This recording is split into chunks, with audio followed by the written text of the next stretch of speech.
Welcome to Ben Franklin's World, a podcast about early American history with Liz Covart. The study of history is key to understanding who we are and how we can affect a better future. Ben Franklin's World will introduce you to historical people and events that have impacted and shaped our present-day world. And now, here's your host, Liz Covart. Hello, and welcome to episode 28 of Ben Franklin's World, the podcast dedicated to helping you learn more about how the people and events of our early American past have shaped the present-day world we live in. Each week, we sit down with an historian to discuss their unique insights into our early American past so we can learn more about who we are and how we can affect a better future. I am excited you could join me today because we have an exciting episode. Today, we're going to explore one of my favorite topics in early 19th century United States history, the Erie Canal. The Erie Canal stands as one of the largest commercial and engineering projects of the 19th century, and in my opinion, as one of the most exciting projects in all of United States and New York State history. Now, my dissertation and book project have allowed me to study how the Erie Canal impacted the eastern New York cities of Schenectady, Albany, and Troy. The squabbling that takes place between Albany and Troy as they vie to be the premier Hudson River port for Erie Canal traffic. I just find this rivalry fascinating. Because the competition between Albany and Troy led to the construction of new roads, better, faster, bigger, and more luxurious steamboats, grand hotels, and to the introduction of one of the first passenger railways in the United States, the Hudson and Mohawk Railroad. And that railroad helped passengers bypass the busiest and slowest part of the Erie Canal, the 27 locks that stood between Albany and Schenectady. Now, rather than spend 24 hours waiting to travel around these locks or spending 3 to 4 hours traveling to Schenectady by stagecoach, Erie Canal passengers could embark on the Hudson and Mohawk Railroad and reach Schenectady in 1 hour and 45 minutes. Now, I know what you're thinking. If you're familiar with the geography, you know that you can hop in your car and travel to Schenectady from Albany in about 20 to 30 minutes. But in the early 19th century, 1 hour and 45 minutes was incredibly fast. So that was a really exciting development. Of course, my most fascinating story is probably that of New York Congressman George Tibbets of Troy. He tried to make Troy the premier port by getting Boston investors to build a canal from Boston to Troy, a route that would have involved carrying canal passengers over the Berkshire Mountains. Now, ultimately, Tibbets was not successful, so Albany wins the premier commercial port on the Hudson River, but as you can tell, this is just a really fascinating story. And today, Janis Fontanella of the Schoharie Crossing State Historic Site is going to lead us on an exploration of the Erie Canal and how it was built. In today's episode, Janis reveals why New York State built a 363-mile-long canal between the Hudson River and Lake Erie, how laborers built the Erie Canal and the technological innovations that came out of its construction, and how the Erie Canal impacted the economy, demography, and geography of both New York State and the United States. So I hope you're ready for this historical adventure. Let's get it underway. And please be sure to watch your head as this episode may take us under some low bridges. Now allow me to introduce you to Janis Fontanella and the Schoharie Crossing State Historic Site. With tidings and wisdom to share about our early American past, here is this week's special guest. Janis Fontanella is the site manager of Schoharie Crossing State Historic Site in Fort Hunter, New York. Also known as the Erie Canal National Landmark, Schoharie Crossing preserves and interprets the history of the Erie Canal, one of the largest commercial and engineering projects of the 19th century. Welcome to Ben Franklin's World, Janis. Thank you so much, Liz. So New York is a really big state. Could you just tell us about where Fort Hunter is in the state? Fort Hunter is about 40 miles west of Albany. It's pretty much a straight line from Albany. It's close to Amsterdam, New York, if anybody's familiar with that town. It's about 5 miles west of Amsterdam. And it's right on the Mohawk River, right where the Schoharie Creek enters the Mohawk River. Oh, that seems like a really good placement. It is a great placement, and my office looks out on both those bodies of water, and it's really beautiful here. Would you tell us a bit about yourself and what types of work you do as site manager of Schoharie Crossing? Well, in terms of myself, I really love the out of doors, and I really love history. And Schoharie Crossing is a combination platter of those two loves, so it's a perfect place for me. I don't feel trapped or confined by a historic building. I've got the whole outdoors as the canvas of the history here at Schoharie Crossing. And in terms of what we do here, Schoharie Crossing covers about 250 acres, and we have 10 buildings. So a lot of what we do, we're a very small staff, a lot of what we do is maintenance work to keep the stuff looking good and in good repair for folks who come to visit us. More directly, I'm involved in the interpretation and the special programs that we do here. We have tours and we talk to school groups and we go out to schools and we go out to libraries and we do all kinds of special events. We do just about anything that we can come up with to seduce people into coming to Schoharie Crossing and appreciating the history and the nature that we have here. If I can get people here and get a little spark of interest in them and the history and sort of make them committed to preserving the history or make them committed to the natural elements of the site, I feel like I'm doing a great job. All right, well, let's meet your challenge. Seduce us, Janice. Tell us what we might find when we visit the Schoharie Crossing State Historic Site. Schoharie Crossing is just about the best place to see the historic Erie Canal. The Erie Canal actually had 3 historic phases. There was the original canal, and then it was so successful that they enlarged it, and then they enlarged it a third time in the 20th century. And Schoharie Crossing is a place where you can see all 3 phases of the historic Erie Canal side by side. It's just about the only place where you can do that.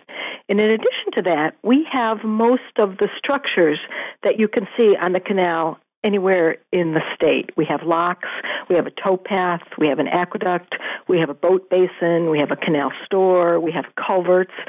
So we have all of the basic structures of the canal. In some cases, we actually have structures side by side from both the original and the enlarged canal. It's the only place in the state, for example, where you can see a lock from the original canal just steps away from a lock from the enlarged canal. And as I've already said, it's in a beautiful setting. We've got 2 rivers that go by here. And then the third sort of great thing about Schoharie Crossing is the landscape. The Erie Canal went for 363 miles across the state, but in a lot of places now that landscape is completely changed, built over. Roads have been built where the canal is. But at Schoharie Crossing, the landscape is still approximately the same. You can still see the path of the canal. You can still see the canal prism. In fact, instead of being overdeveloped the way, say, Syracuse or Rochester or other places where the canal went through, Fort Hunter is actually less developed today than it was in the canal era. So you can sort of see the scope of the canal here in a way that you can't see it in other places.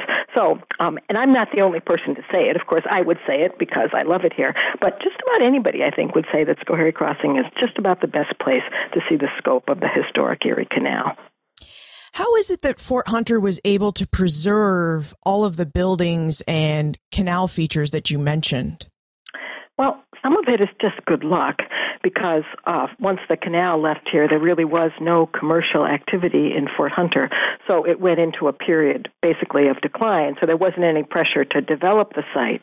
But then there was also the Fort Hunter Canal Society started lobbying the state early on in the early 60s to actually take active steps to preserve the site. And they were successful in interesting the state in preserving the site. And actually, Governor Rockefeller had a hand in preserving the site.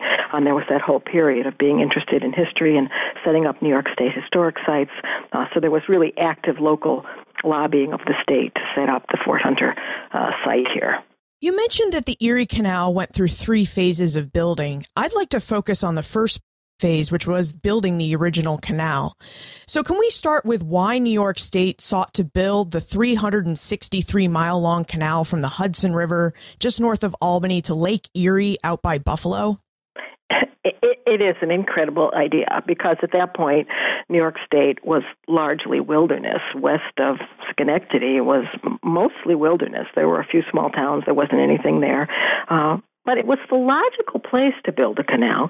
First of all, it's the only place basically in the eastern seaboard where there's a natural break in the Appalachian Mountains. So it was a logical geographical place to build the canal. And there was a need for a connection to Great Lakes commerce and the Atlantic Ocean. There was commerce, a little bit of commerce going on in the West. It was completely separated because of the Appalachian Mountains. Commerce from the West actually went down the Mississippi River to New Orleans or out the Great Lakes to the St. Lawrence River out to Montreal. So there was really no connection between the East and the West.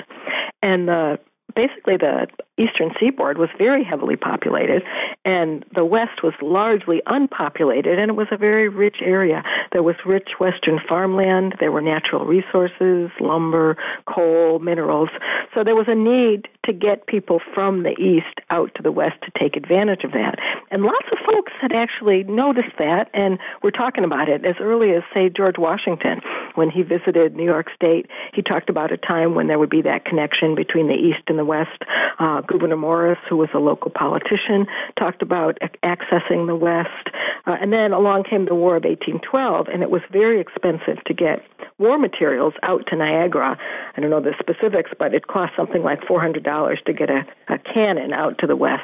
It was very, very expensive, and so that was a spur to build the canal. So all of those things, it was necessary to get out to the west, and New York State stepped up to the plate and figured out how to do it.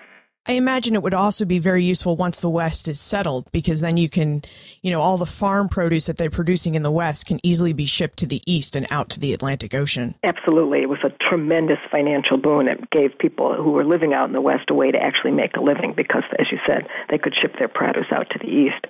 Construction of the Erie Canal began on July 4th, 1817 in Rome, New York, and finished with the opening of the entire canal on October 26, 1825. So, Janice, let's talk specifics about how they built the canal. Did laborers dig this famous ditch by hand, or did they have animal or steam-driven tools available to them?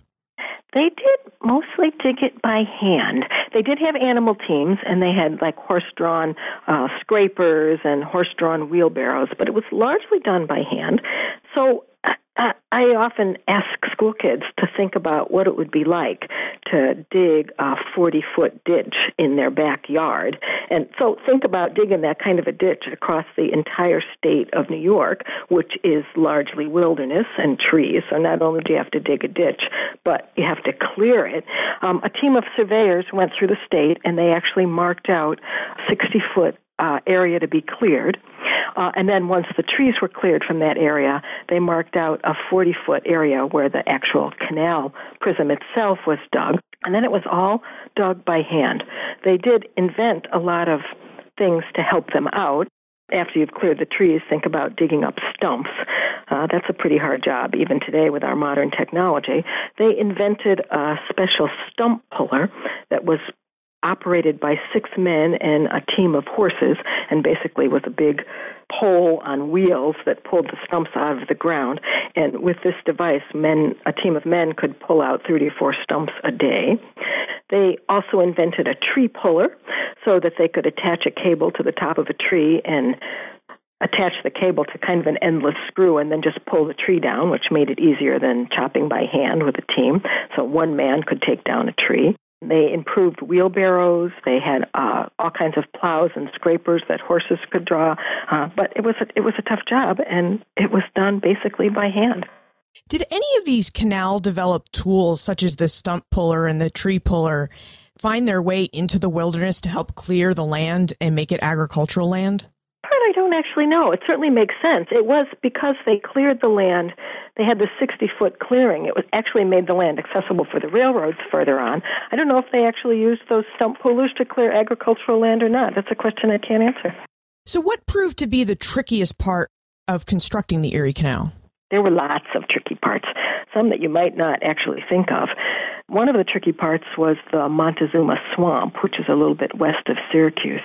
And they actually found that in the summertime, they had so much difficulty with it for a couple of reasons. First of all, because it was a swamp, and when they cleared out the muck, it would just flow right back into the area, and it was a lot of repeated work. And they ended up actually working in the winter so they could clear the frozen ground rather than worry about the muck. But the more important problem there was malaria, and there were swarms and swarms of mosquitoes, and hundreds of people died from malaria, which is something we don't normally think of in New York State. Definitely not. So winter also solved that problem. Then in terms of the land at either end, the level of New York the state of New York is fairly level in the center, but in the eastern and western sections of the state, there are much higher elevations. And in Lockport, it's largely rock. And so that was one of the challenges. There were 2 miles of rock in Lockport, and they ended up digging through the rock. And they actually blew it up. And they used black powder left over from the War of 1812. And they recruited young boys to crawl in between the cracks of the rock, place the powder, light the fuse, and then get the heck out of there so they wouldn't be blown up. And these guys were called powder monkeys, which is a familiar term now. And this is new technology. We think about people blowing up rocks now as standard behavior, but that was new. And then at Rochester, they built an 800-foot aqueduct. And west of there, towards Niagara, they built a 70-foot high embankment across the Irondequoit Valley. And folks who looked at the canal that was now up 70 foot high talked about the boats seeming to travel in midair. And then at the eastern end, where there is also quite a high elevation between the level of the Hudson River, around Cohoes Falls, they actually ended up building 27 locks in just about 28 canal miles. So they built a lot of locks. But then at Waterford, they built 5 locks over the steepest part. I think it's something like 169-foot elevation to get around. And even today, on the modern canal, the Waterford flight of 5 locks is still the highest lift lock in the world. It's, I think, something like twice as high as the actual lift from sea level to the summit on the Panama Canal. So that was quite a challenge for the technology of the early 19th century. So those were the trickiest parts of building the canal. That's pretty amazing that there are 27 locks and like 28 canal miles, because the whole canal only has 36 locks and about 32 navigable aqueducts. So could you tell us how those locks and aqueducts worked? Yep, I sure can. But just let me add one thing. In fact, the original canal had 83 locks. It's the contemporary canal that had the 36 locks. So those 28 locks in the first part of the canal were about a third of the locks on the original canal. But technology for locks had been around for quite a long time. In fact, something that I find really interesting is that the technology for the contemporary locks was actually developed by Leonardo da Vinci. And Leonardo da Vinci is from, the 15th century? So the technology has been around for 500 years. And he developed lock gates that go in a slight V shape with the V pointing up toward the higher water so that the water presses against the V and keeps the lock gates from leaking. And then there are smaller gates in the bottom of each of the lock gates, and water flows in from the upper level by gravity. The water flows in, fills up the locks, and then they can open the gates. The boat goes in, close the gates, and then let the water out at the lower end, open the gates, and out the boat goes.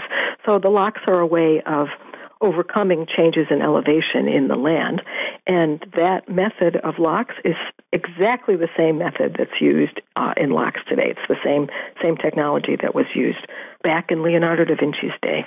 A real Renaissance connection to New York State. Yep. And then in terms of the aqueducts that go across the canal, actually that's surprisingly tricky. Folks come to Schoharie Crossing, and a lot of folks don't know what an aqueduct is or how an aqueduct works.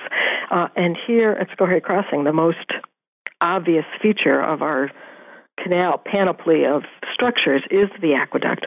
And the aqueduct is actually like a bridge for boats. It carried boats across the Schoharie Creek, which is a very dangerous river. And so folks could actually cross the Schoharie Creek without entering the creek at all. The boats were taken on this bridge for boats right across the Schoharie Creek. I imagine that another challenge that New York faced in building this canal may have been the politics involved of where to begin the canal and where to end the canal. So how did the canal commissioners of New York State determine where should the eastern terminus be and which community should get the western terminus? There were for sure a lot of politics, and there were several different routes that were considered. One of the routes that was considered was following the Mohawk River and then the Oswego River up to Lake Erie, which in fact would have been a much shorter route. But the consideration there was that once the boats were in Lake Erie, it would be just as easy for them to go to Montreal and take that commerce to Canada. And there was a lot of competition between commerce in Canada. So that route was determined not to be as financially successful as something that would be strictly in New York State. And then, as I mentioned earlier, the logical path, because of the geography of New York State, is to go that route from Albany to Buffalo because of the break in the Appalachian mountain chain. There's a place just a little bit west here of Schoharie Crossing called the Noses, and that's the only place in the eastern seaboard where there's a natural break in the Appalachian Mountains, and that's where the Mohawk River flows through the mountains. So once it was decided that they weren't going to go up through Lake Ontario, that was the natural route. But then there was a lot of discussion about whether the terminus of the canal, the western terminus, was going to be Buffalo or Black Rock.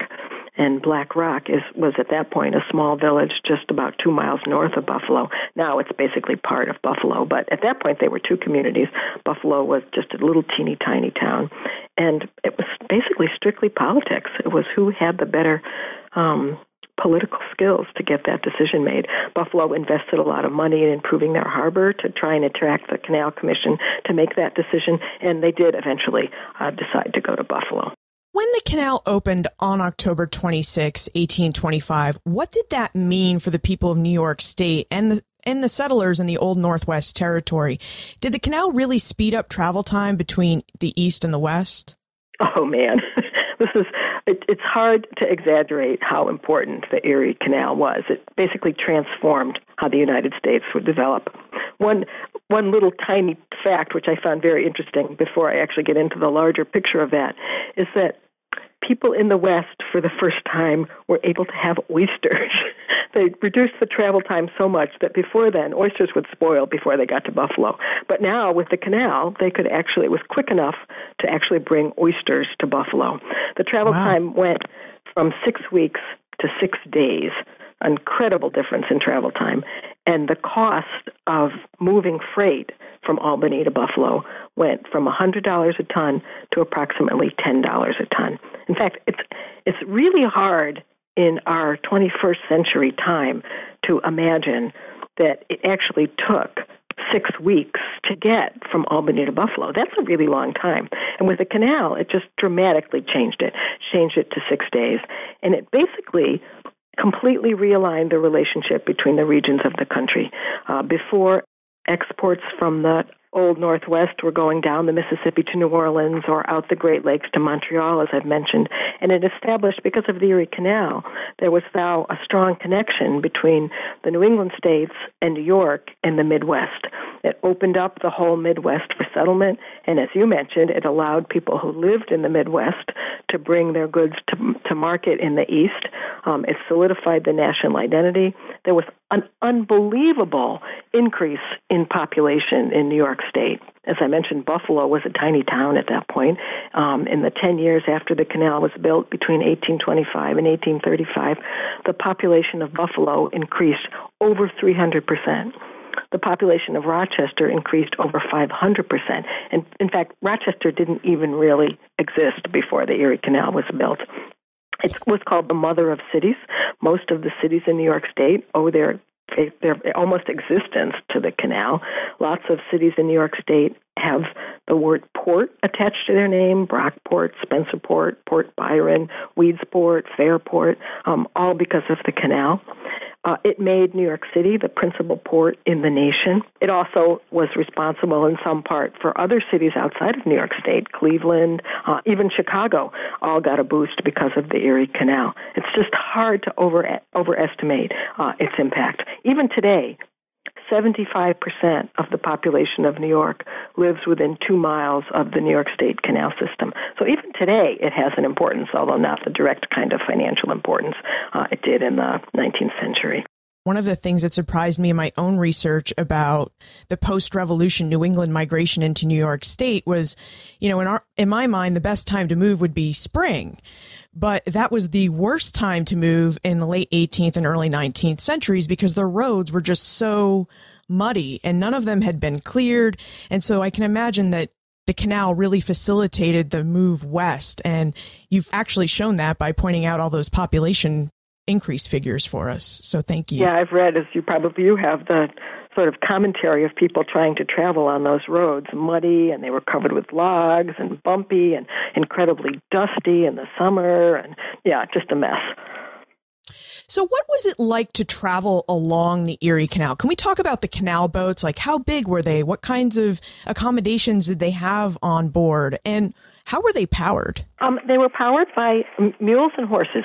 There were steamboats that were developed pretty early on in the 19th century, but there was actually a speed limit on the canal of 4 miles an hour, and steamboats could go much faster than that. And the reason for the speed limit was because the boats going faster than that would create a big wake, and that would basically destroy the banks of the canal. So most of the boats were powered by animal power. The locks on the original canal were 90 feet by 15 feet, and the boats were just slightly smaller than that. You wanted as much boat as you could have that would fit through the lock. So the canal boats themselves were in the range of 60 feet by 70 feet, and the canal itself was not that deep. It was only 4 feet deep, so the draft of these barges was like 3.5 feet. There were basically three kinds of boats. There were packet boats, which carried passengers, and there were freight boats, which carried freight, and then there were line boats, which carried a little bit of each. And as I mentioned, there was a speed limit, so they went fairly slowly, although still a heck of a lot faster than going on the roads. And they were horse-drawn. And the mules, a lot of the boats were family-owned, so they've had a team of mules that would live on the boat and a team of mules that would be working, and they'd switch the mules every 15 miles or so. There's lots of commentaries about passengers traveling on the canal, and they talk about how pleasant it was to be floating along the canal, sitting on the boats, watching the landscape go by. But in the evenings when they went inside to sleep, you get a completely different kind of commentary. They were very, very crowded, noisy, smelly. There were bunks that were 3 high. Sometimes the bunks collapsed and fell on each other. One commentator talks about folks being packed in the packet boats like pigs in a Cincinnati pork warehouse, and it was completely unpleasant. And the passenger traffic on the canal is what we sort of think of in the romantic imagination of the canal. But in fact, there was not that much passenger traffic on the canal. That was a novelty item, and at first it was the quickest way to go. But the railroads came along pretty quickly, and the canal traffic was pretty much freight traffic after about, the 1830s or 40s.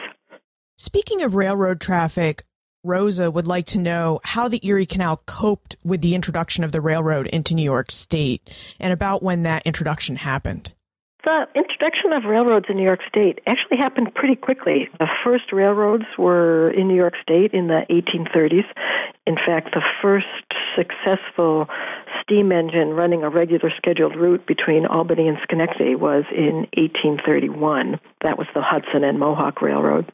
And actually, that did not really impact the Erie Canal all that much because most passengers started, if you were going to be a passenger on the Erie Canal, you started your trip in Schenectady because it was much quicker to go either by railroad or by carriage to get to Schenectady because, as we've already mentioned, there were 27 locks between Albany and Schenectady. So it took a long time. So most people started in Schenectady. But after that, the railroads became more and more successful and more extensive. And the freight tonnage on the railroads actually exceeded the freight tonnage on the canal by 1868. And the peak freight traffic on the canal happened in 1872, shortly after that. And after that, the freight traffic on the canal started to diminish. But for some freight, it was still cheaper to ship by canal rather than railroads. So there was still actually freight traffic on the canal right up into the 20th century. Some of the less successful lateral canals were abandoned.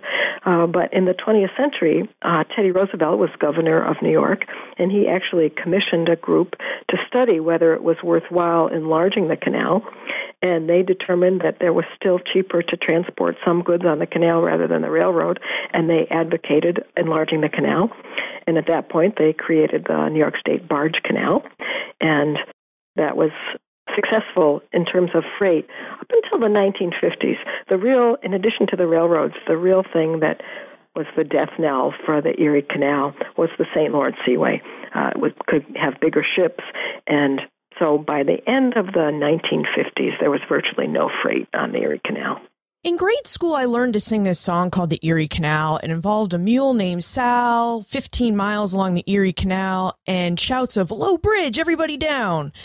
Does that song have any accuracy? And if so, why are there so many low bridges along the Erie Canal? It's completely accurate. And there are so many bridges along the canal because the canal actually went through a lot of people's properties, farm fields. It separated people's farm fields, so they needed to get from one side of their field to the other. And so bridges were built to accommodate the landowners, and the less materials that you can use, the cheaper the bridge is, and it's cheaper to build a low bridge rather than a high bridge. So they built the bridges as low as they could to let the boats underneath. So anybody sitting on top of the boat would be knocked off if they went under a bridge. So the passengers who were lounging, enjoying their time on top of the deck of the canal boat, had to be alert for somebody telling them there was a bridge coming or they'd be knocked off into the water. In fact, there are actual stories of people being hit hard enough that they died. There were actually deaths that occurred because of people being hit by bridges if they didn't get down quick enough. So lots and lots of bridges, I think. I don't know how many, but I think I've heard the number, more than 300 bridges along the canal. So you had to pay attention. Bumped heads is not something we have with our romantic picture of what it would have been like to travel along the Erie Canal. No, not true at all. I have another listener question for you. James would like to know about the role DeWitt Clinton played in the construction of the Erie Canal. So before you answer that question specifically, could you also tell us who DeWitt Clinton was and about his involvement in the Erie Canal project? DeWitt Clinton was a New York State politician. He had a lot of different official roles. He was the mayor of New York City. He was a New York State senator. He was governor. He was actually a presidential candidate. In terms of the Erie Canal, he was made a member of the Canal Commission, and we wouldn't actually probably have the Erie Canal but for DeWitt Clinton. He was a tireless advocate for the canal. He thought it was a really great idea. He did a number of speaking tours promoting the canal. And, now we know that the canal was a good idea. Now we know, we've talked about how successful it was and how commercially successful and how great it was economically speaking for the state. But when it was built, it was thought as sort of a crazy idea. It was largely through the wilderness. As you've said a couple times, it was 363 miles, which made it by far, the longest canal in the country. Before the Erie Canal was built, the longest canal in the country was the Middlesex Canal, which was 26 miles. It was in the area of Boston, which is a highly developed area.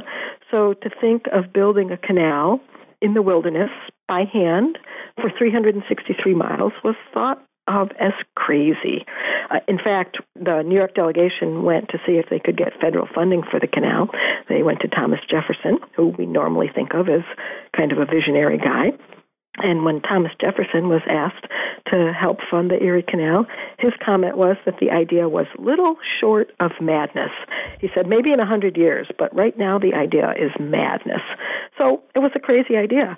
And DeWitt Clinton was ceaseless in advocating for it, and he was successful. He finally convinced the New York State legislature to vote money for the canal, and off they went. This conversation topic is actually perfect for our transition into the time warp. This is a fun segment of the show where we ask you a hypothetical history question about what might have happened if something had occurred differently, or if someone had acted differently.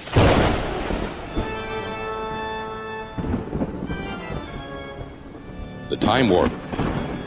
Historians can't predict the future, but they can speculate about what might have been.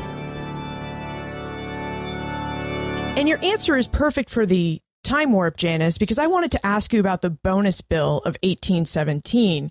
You mentioned that New York had approached Thomas Jefferson about the canal. He thinks it's this crazy idea. After the War of 1812, many in Congress thought, internal improvements is a great idea. Not only could we have the Erie Canal, but we could have lots of roads and other canals and things to facilitate travel. So they passed this 1817 bonus bill, and that contained all the funding for these internal improvements. But President James Madison decided that the Constitution did not grant the federal government authority to invest in internal improvements, so he vetoed the bill. So my time warp question to you is, in your opinion, what might have happened if President James Madison had not vetoed the bonus bill of 1817? Do you think New York State still would have built the Erie Canal along the same route? And would the substantial investment in nationwide internal improvements have affected the success of the canal? That's a pretty interesting question. I think that, yes, it would have definitely been built along the same route because geographically speaking, it's the logical and really only place, at least in the Northeast, for a canal. But the financial stuff might have been quite a bit different. Because New York State built the canal with state funds, of course, all of the canal toll money went to New York State, and that was a tremendous economic boon for the state, both in terms of the state government itself, something in the range of 60 or 70% of state expenses were actually paid for by canal tolls. But all that money was invested in the local banks, which were able to use that money, sort of send it out into the local communities, and so it had a tremendous financial impact in terms of that.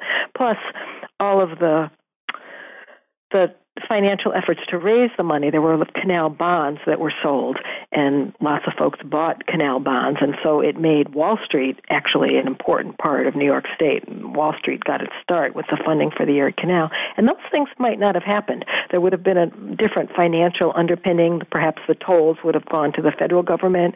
Perhaps New York State, in terms of Wall Street, would have developed differently. There was also a lot of competition between Virginia and New York about who was going to get that east-west route to the interior of the country. And so perhaps with federal funding on interior improvements and transportation improvements, there might have been some competition with Virginia. Then instead of Virginia having to fund it themselves, if the federal government was going to fund it, there might have been something going on there. So my guess is that it still would have happened, but it would probably not have had such a dramatic effect. The New York State Canal System was the largest and most ambitious public works project ever undertaken by a single state. And if it had been helped by the federal government, things might have developed differently.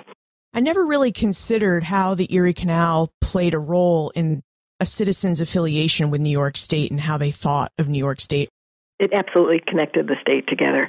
Even today, a majority of the New York State population lives within 2 miles of the canal system. And it lasted, the canal lasted for 100 years. And not only did people live physically close to the canal, but the number of people whose occupations actually involved the canal, both in terms of the canal boats or who had businesses along the canal, taverns or hotels, or who were employed in maintaining the canal. The canal was drained every winter, and there was a whole crew of people that cleared out the canal. So a huge proportion of the population of New York State actually made a living in some way connected to the canal. So yes, it was a tremendous unifying force for the state as well as the country. Well, Janice, I think you have accomplished your goal. Your descriptions have left us very excited about the Erie Canal and the Schoharie Crossing State Historic Site. Would you tell us if the site has any special events or activities planned? We do. We have a regular series of special events. Our biggest event is an event we call Canal Days, and as the name indicates, it's a kind of canal festival, community festival. We have demonstrations and music and food and wagon rides and all kinds of activities, and that happens on July 11th and 12th. It's usually the second weekend of the year. We also have a number of other activities that take advantage of the site. We have National Trails Day, which happens on June 6th, and we have guided walks and kayak trips and biking. We have an annual Mule Haul foot race. We have storytelling on Sundays in August. We have an Erie Canal birthday bash in October. One interesting thing that actually isn't even related to the canal, but it's a really cool thing, is back 2 or 3 years ago, Hurricane Irene sort of destroyed a lot of the area around the site. It didn't impact any of the canal structures, but it took out roads, and the whole town of Fort Hunter was underwater.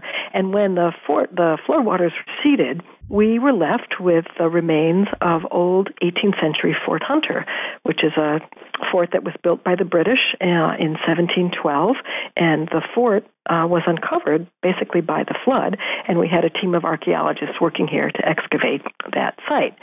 And the archaeologist who did the work is going to give a lecture here and talk about the artifacts that he uncovered on May 26th. So there's going to be an interesting lecture on archaeology here, unrelated to the canal.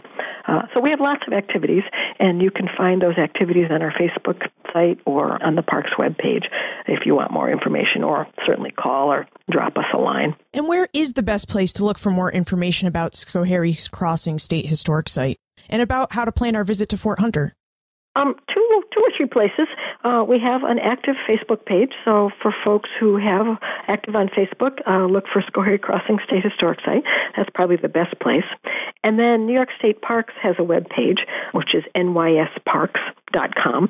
And once you get to the Parks web page, you can find Schoharie Crossing pretty easily, and our events are listed there as well. Or you can drop us a line directly. Our email address is schohariecrossing@parks.ny.gov. So those are good places to find out what's happening and to help folks plan their visit here. And I'll place links into the show notes page for this episode so people won't even have to hunt for them. Oh, cool. Thank you very much. Well, thank you so much, Janice, for talking about the Erie Canal and telling us all about the Schoharie Crossing Historic Site. Thanks for the opportunity. I love to talk about the site. The Erie Canal traversed 363 miles of New York State, but it did more than just unite New York. The Erie Canal united the nation. Settlers could move into the Ohio Valley and the Old Northwest Territory, understanding that they would be connected to the east. And that was a big deal. Of course, as Janice mentioned, we shouldn't necessarily envision people taking a leisurely voyage across New York State on canal boats, as the romantic period of passenger canal traffic proved short-lived as railroads and steamboats continued to develop and get faster and more reliable. You can find more information about Janice, the Schoharie Crossing State Historic Site, plus everything we talked about today on the show notes page for this episode. You'll find it all at benfranklinsworld.com/028. Have you told your friends, family, and fellow history lovers about Ben Franklin's World? The best way to help keep Ben Franklin's World visible and findable to our fellow history lovers is by word of mouth. So please, take an opportunity today to tell someone about our podcast. Finally, passenger railroads, steamboats, or stump pullers. What do you think was the most impactful technological development to come out of the construction of the Erie Canal, and why? Email me your answers, liz@benfranklinsworld.com, or tweet me @LizCovart. And remember, never leave till tomorrow that which you can do today.